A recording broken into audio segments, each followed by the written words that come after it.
typique de l'esprit de caste des élites de ce pays, qui considèrent que l'enseignement professionnel et la professionnalisation est une diminution du niveau intellectuel de l'enseignement, alors que c'est l'inverse. Et les hommes qui décident, pardon, j'en profite, un petit spot publicitaire, sont les hommes de mon âge, c'est-à-dire la cinquantaine, qui ont tous connu l'enseignement professionnel quand il n'y avait pas de bac pro, qui ne connaissent strictement rien à la production et qui continuent à répéter, partout où ils passent, que les diplômes ne sont pas adaptés, blablabla, alors qu'il n'y a pas un diplôme professionnel dans ce pays, pas un qui ne soit élaboré avec les branches patronales. C'est-à-dire que l'idée d'après laquelle la formation professionnelle n'est pas adaptée à la production est un ragoût, sans consistance réelle. Faut-il brûler le modèle social français? Vous pensez qu'on peut et qu'on doit ou qu'on devrait le réformer? Et on ne compte plus dans le livre vos éloges adressés au système de l'Europe du Nord. Pourquoi et qu'est-ce qu'il y a dedans? Justement, c'était... Qu'est-ce qu'ils ont pour vous séduire à ce point? C'était en manière de réponse à Gérard Longuet, quand vous dites, ça m'a beaucoup surprise tout à l'heure, il faut abandonner notre système de solidarité. Moi, je pense que dans ce moment où on est dans une mondialisation très forte, il faut au contraire plus de solidarité. Et mais plus, pas sur les mêmes ressorts de financement. Sans doute. Plus de solidarité, plus de sécurité, c'est-à-dire par exemple, c'est une illustration très forte aujourd'hui. Je pense qu'il fallait, avant de flexibiliser, sécuriser, donner des nouveaux droits aux gens, droit à la formation, c'est-à-dire droit à ce que leurs compétences perpétuellement, pardonnez-moi, soient mises à niveau, droit à ce que lorsque les gens tombent au chômage, ils soient rattrapés, reconvertis très vite et qu'on puisse les remettre sur le marché du travail, droit à une indemnisation généreuse, droit à un accompagnement très fort. C'est ça, les pays du Nord. Les pays du Nord, c'est, pardonnez-moi, je termine juste sur les pays du Nord. Je crois qu'on a le choix, moi, entre un modèle, en effet, où il y a plus de responsabilités individuelles et beaucoup de privés et où on laisse l'individu un petit peu se débrouiller. Et ces pays du Nord, où simplement les gens sont dans un même bateau, ils savent qu'ils sont dans une même société, on essaye que les gens ne tombent pas en dehors du bateau. Tout de suite, on va les rattraper. On va les rattraper. Quand quelqu'un refuse pendant 3-4 fois de prendre un emploi qui lui est proposé, qu'est-ce qui lui arrive? Il doit prendre un emploi. Pourquoi? Parce qu'il faut qu'il conserve ses compétences. Hein, le plus important, c'est que les gens aient un emploi et exercent leurs compétences. Et après, qu'il y ait des transitions qui leur permettent d'en retrouver un meilleur. Et voilà, c'est la même chose, petite classe. Quelqu'un dans une petite classe travaille pas bien, a des problèmes. On le prend, on le remet à niveau. Et c'est comme ça que cette société, on nous dit toujours, elle est homogène, cette société. Bien sûr, il fabrique de l'homogénéité. Il fabrique une société où les gens sont à peu près dans les mêmes conditions de vie. Hein, Tocqueville, on a les mêmes conditions de vie, on a des revenus pas très différents. On est tous ensemble. Ils fabriquent de la responsabilité. Comment ils sont arrivés là? Alors ça, je voudrais dire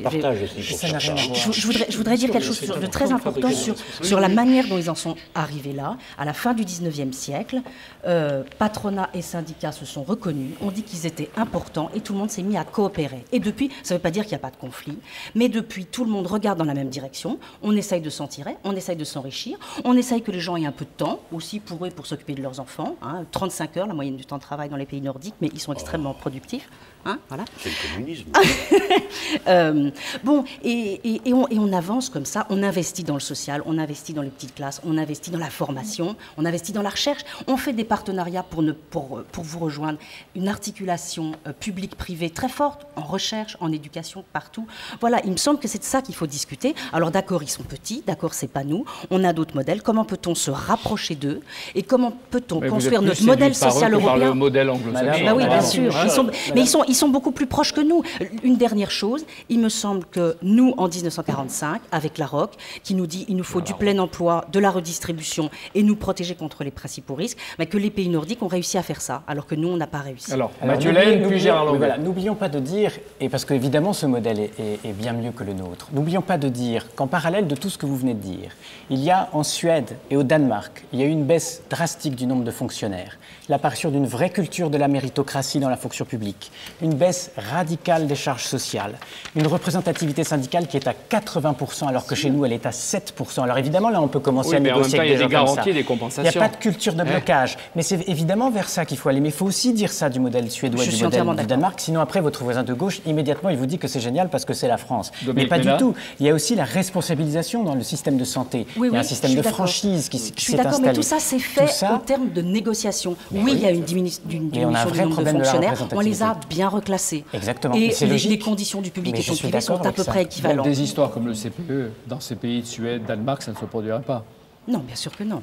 Il y a des négociations d'ensemble, tous les 3 ou 4 ans. Entre-temps, on n'a pas le droit de faire grève sur les sujets qu'on a traités. Et on met tous les sujets sur la table. La formation, la garde des enfants, les salaires. Et on fait du donnant-donnant. Quand vous dites tous les 4 ans, ça veut dire que quand une nouvelle équipe arrive au pouvoir, c'est ça? Non. Elle établit des discussions? Non, ça, je vous parle d'accords collectifs pour un secteur ou pour l'ensemble de quels que soient les gouvernants. Dominique, une question là, parce que cette transposition, évidemment, est extrêmement séduisante. Mais alors, ne faudrait-il pas, si je puis dire, si je peux m'exprimer de façon un peu pompeuse, est-ce qu'il ne faudrait pas changer de concept? Parce que d'une certaine façon, ce modèle social, de manière de voir les choses, parce que ce modèle social nordique que vous décrivez est quand même un modèle social centré sur l'émancipation, la poussée en avant de l'individu. C'est un modèle social qui ne s'appuie pas sur la famille, qui ne s'appuie pas sur les groupes socio-professionnels. Or, toutes nos politiques publiques en France sont quand même définies en termes collectifs. Elles s'intéressent à des catégories socio-professionnelles. Elles s'intéressent beaucoup moins aux individus. Et ne faudrait-il pas, pour songer à une adaptation qui serait tout à fait souhaitable, dans le sens que vous décrivez, véritablement arriver à faire cette espèce de transition mentale qui nous ramène au cas particulier des individus, avec leurs conditions existentielles très particulières. On sait aujourd'hui que le divorce est la cause première de paupérisation des individus. Les sans domicile fixe se retrouvent dans cette situation généralement après une rupture familiale. Ce sont des éléments nouveaux de la vie sociale qu'il faut absolument pouvoir prendre en compte au niveau individuel. Très bien, Moi, je suis tout à fait d'accord. Il faut donner plus de place en effet à l'individu et trouver une nouvelle articulation entre le rôle de la société et le rôle de l'individu. Parce qu'on ne peut pas dire non plus là-bas que la société n'a pas un rôle extrêmement fort, ce que je disais tout à l'heure, d'homogénéisation. Oui, mais je suis entièrement d'accord. Une nouvelle synthèse entre la société. Alors, Gérard Longuet. Ça, pour le coup, c'est vraiment le modèle républicain. Non, Gérard Longuet, pardon. Je ne veux pas faire le policier, là, mais... La faiblesse française, quand on observe ce système que vous évoquez de l'Europe du Nord, la faiblesse française, c'est que nous singeons ce système sans en avoir le courage. C'est-à-dire que nous le singeons en disant nous allons faire comme eux des solidarités, mais nous ne les payons pas vraiment. Et ce qui me choque dans le système français d'aujourd'hui, c'est la raison pour laquelle je pense qu'il faut profondément le changer, c'est que nous envoyons la facture aux générations qui viennent. C'est-à-dire que nous ne sommes pas capables de payer nous-mêmes la solidarité que nous préconisons et que nous mettons en place. Et ces jeunes qui défilent dans la rue, ils ont raison d'être inquiets parce qu'en définitive, ils sont les victimes d'un système qui les accable de dettes avant même qu'ils n'aient commencé à travailler. Pour changer, ce qu'il faut, comme dit l'autre, la rupture. Je reviens sur le rôle des hommes politiques et sur la grande différence entre un système négocié socialement entre des salariés et des patrons qui sont responsables et un système où le pouvoir politique décrète le bonheur des salariés et des patrons sans toujours les interroger. Donc la rupture par la négociation. La rupture par la négociation. Le dialogue social, des espaces de dialogue social. C'est d'ailleurs, entre nous en France, il se trouve que j'ai été président de région Lorraine. Dans une région, nous avons la double culture germanique et romaine. Les lois de Bismarck, ce sont des lois alsaciennes et mosellanes d'avant 1870 qui reposaient sur la libre négociation. Et elles ont fait, en gros, le schéma de l'Europe du Nord. La France, c'est on donne aux politiques la responsabilité de décider pour les autres.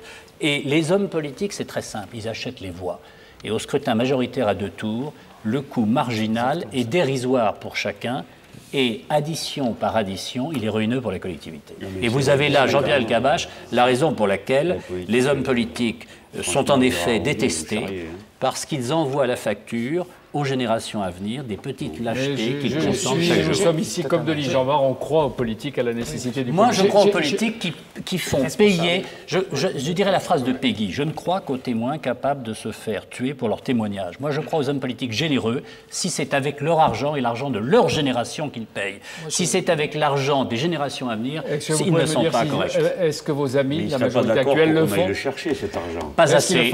Pas assez, manifestement, et je pense en particulier que dans l'affaire du CPE, comme dans... regardez, on s'est moqué de Raffarin parce qu'il allait lentement. Peut-être allait-il trop lentement, mais au moins quand il a fait la réforme des retraites avec le COR, le comité d'orientation des retraites, il a fait une retraite acceptée, même s'il y avait des manifestations. C'est vrai que le CPE n'était demandé par personne, et Dominique de Villepin a cru voler au secours de la victoire du CNE. Bon, c'est son choix, il a eu tort, manifestement. Oui, pour revenir sur l'exemple du Danemark dont on parlait tout à l'heure, le principe de la négociation entre partenaires sociaux est inscrit dans la Constitution, c'est d'ailleurs, et depuis très très longtemps, et on trouve la même chose en Allemagne. Il y a beaucoup de pays dans lesquels c'est inscrit dans les textes fondateurs. Et le problème français, c'est qu'on n'a jamais fait droit dans notre Constitution à cette notion, et c'est ça la différence principale. Et c'est un vrai problème, ce qui fait que, je rappelle quand même qu'en 2001, le MEDEF et 4 organisations syndicales, dans une position commune, avaient déjà souhaité qu'il y ait un privilège de négociation avant toute intervention du législateur. Ils ne l'ont pas obtenu. Tout ça s'est retrouvé dans un exposé des motifs de la loi Fillon en 2004. Chirac, malheureusement, exactement, c'était un engagement aussi du président. On attend toujours, et c'est quand même aujourd'hui un vrai problème. Parce que c'est ça la voie de passage. Et dernier point, dans le traité d'Amsterdam, politiquement, on le paie, ou on risque de le payer. Alors, oui, je vais juste dire, je ne suis pas pour le régime présidentiel au suffrage universel. Je trouve que c'est une infantilisation de la classe politique. Ce qui me frappe dans tous les pays européens, c'est que nous avons des régimes parlementaires élus à la proportionnelle. Oui. C'est le combat des idées, c'est pas le choc des personnalités. J'en dirai pas plus. Oui, oui. Non, mais simplement... Malheureusement, je ne suis pas capable de changer nos institutions. Oui, moi je suis aussi pour une refondation républicaine de ce pays. Parce qu'il faut quand même... faut un peu faire la part des choses. Nous sommes la République française. Alors on peut dire ça vaut rien, etc. Mais enfin, on a essayé d'inventer un modèle. On a essayé d'inventer un modèle qui faisait la place centrale à l'individu et qui lui donnait comme modèle de régulation collective la communauté légale avec ses représentants politiques. Donc arrêtons de cracher là-dessus comme si les politiques étaient une bande de voyous qui, dans un coin, faisaient les poches des gens. Bon, premier élément. Donc ce modèle-là est un modèle libérateur. Nous lui devons notre liberté individuelle. Et chaque fois qu'on recule, c'est-à-dire qu'on revient aux communautés, aux corporations, on régresse parce qu'on enferme les individus. Donc le contrat n'a pas que des vertus. Vous évoquez le MEDEF. Le MEDEF ne veut pas négocier. C'est le MEDEF qui a été l'inspirateur. C'est le MEDEF qui a été l'inspirateur de réformes dans lesquelles il prétend que la négociation dans l'entreprise peut s'opposer à la négociation par branche. C'est-à-dire le contraire de tout le droit social depuis un demi-siècle. C'est-à-dire qu'à tout ramener au rapport de force dans une entreprise. Je prends cet exemple-là, mais je pourrais prendre l'exemple qu'a évoqué tout à l'heure Gérard Longuet, qui revient sur cette histoire de la dette. C'est bien que vous réfléchissiez qu'il y ait ce débat. Oui. Parce que nous ne méritons pas, nous les Français tous, là, de passer aujourd'hui aux yeux du monde pour le symbole de l'archaïsme. Oui, mais nous aurons contre nous des gens qui sont extrêmement efficaces dans leur propagande parce qu'ils défendent leur propre modèle. Tout à l'heure, nous avons pris la main dans le sac une statistique erronée qui dit que le système français scolaire, j'ai eu à connaître de ça, ne vaut rien. Moi, j'ai eu à connaître... Écoute, non, je ne dis pas que vous ayez dit ça, mais j'ai vu dans les enquêtes de l'OCDE, alors que j'étais ministre, on me disait ça ne va pas du tout, le système du secondaire en France. Et qu'avaient-ils trouvé, figurez-vous, qu'est-ce qu'ils avaient trouvé, qui était la caractéristique du jeune Français? Le jeune Français n'avait pas d'esprit critique en face des ordres. J'ai demandé au type qui avait inventé cette enquête si réellement il était venu une seule fois en France dans une salle de classe. Donc, les modèles, pardon de parler comme ça, mais dans le monde, il y a une compétition des modèles sociaux et politiques. Les anglo-saxons se battent pour faire prévaloir l'idée que la façon dont ils vivent est la meilleure. Et moi, je me bats pour dire que le modèle républicain français est capable encore de très grandes avancées. Donc, il y a des points sur lesquels Longuet, Mélenchon peuvent se mettre d'accord. Hein? Je ne sais pas, forcément. Généralité sans doute, oui. Jean-Luc Mélenchon, quand même, convenez. Je veux dire, je crois que tout le monde serait assez d'accord.